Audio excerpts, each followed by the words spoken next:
অসম প্ৰদেশ কংগ্ৰেছ কমিটিৰ আহ্বানমৰ্মে যোৰহাট জিলা কংগ্ৰেছ কমিটিৰ উদ্যোগত বিশাল যোগদান কাৰ্যসূচী।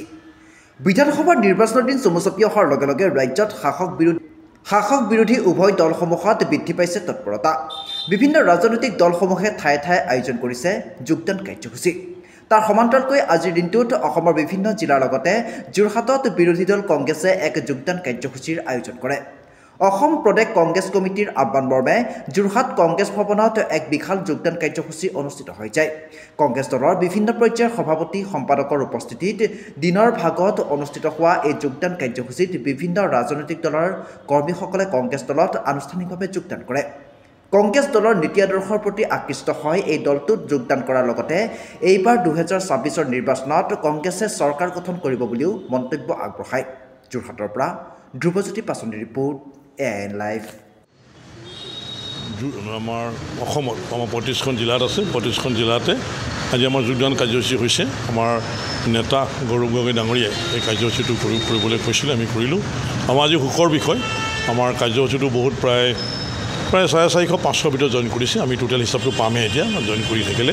এনেই খালি আমি ভাল পাইছোঁ কেলৈ আমি আজি আনন্দিত যে আমাৰ বিজেপিৰ কেইবাজনো নেতা আহিছে, আপৰ আহিছে, ৰাইজৰ দলৰ আহিছে, অসম জাতীয় পৰিষদৰ পৰা আহিছে।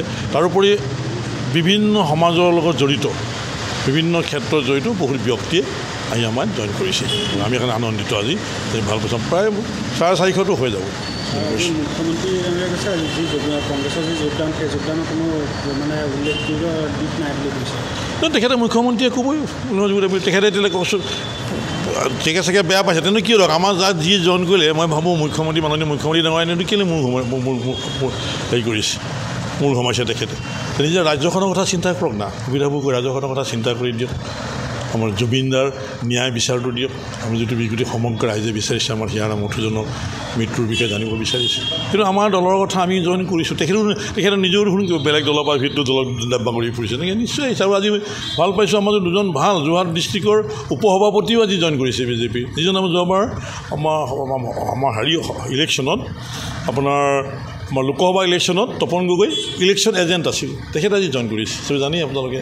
আৰু কামাখ্যাত আছে সাংসদজনে কৈছে যে যিখিনি মানুহ আছে কোনো দলৰ পৰা যোৱা নহয়, হয় নেকি? তেখেত এতিয়া আমিও ক'ম যে তেওঁলোকে আমাৰ কংগ্ৰেছৰ এজনী বৰ ডাঙৰ ঢোল বজাইছিলে, তেখেতৰ ঘৰত নিজন কৰিছিলে, কিন্তু গোটেই মানুহ কংগ্ৰেছৰ মানুহ দেখোন তেওঁ নিজৰ মানুহ কেইটা আনিছে। তেখেতে ক'বই ৰাজনীতিৰ নিয়মেই সেইটো। আচলতে তেখেতে আচলতে মই ভাবোঁ তেখেতে আচলতে অকণমান নিশ্চয় কিবা চিন্তাত পৰিছে, সেইকাৰণে কৰিছে, নহ'লে কিয় কৰিছে। এই যে যোৰহাটত মানে কি বিজেপি কিজানি শেষ হৈ গৈছে নেকি, বাইক লগত গৈছে, কংগ্ৰেছ দলটো আকৌ এতিয়া শক্তিশালী হৈ আহিছে, কাৰণ আমি এনেও শক্তিশালী। আমি আগেই কৈছোঁ বিধানসভাত তেওঁলোকে কিমান গুৰুত্ব দিছিল যে আমি এই লোকসভাত যে আমাৰ মাননীয় আমাৰ প্ৰাৰ্থী বৰ্তমানৰ সাংসদ, বৰ্তমানৰ অসমৰ সভাপতি 1.5 লাখ ভোটত হৰুৱাম বুলি তেখেতে ইয়াত কৈছোঁ। নিজে আহিছিলে দেখোন, ইয়াতে নিজে কিবা মানুহৰ ভাত পানী বিলাই আছিলে দেখোন মৰিনীত, কি আমাৰ তিতাবৰৰ গেষ্ট হাউচ তাত ঠেঙাল ভ্ৰমণত। কিন্তু আমি গৌৰৱত ঘটি যোৰহাট জিলাৰ পৰা 93,000 লিড দিলোঁ। গৌৰৱে জিকিছে 1,65,000, 1,47,000 ভোটত।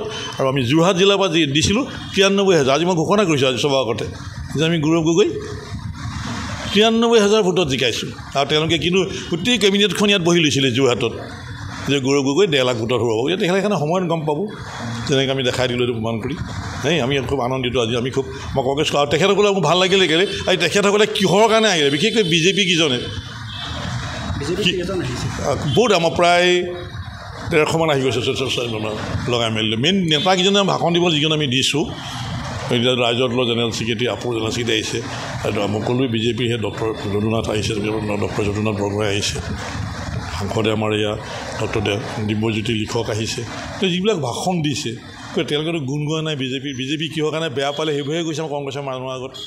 গতিকে আমি চিন্তানি হয়, তেখেতে যি কৰে কৈ থাকক, আমি সময়ত দেখা দিম কি কৰিব লাগে, যিটো আমি গৌৰৱ গগৈ দেখা। যিকোনো খবৰ বিজ্ঞাপনৰ বাবে যোগাযোগ কৰক 7896121996।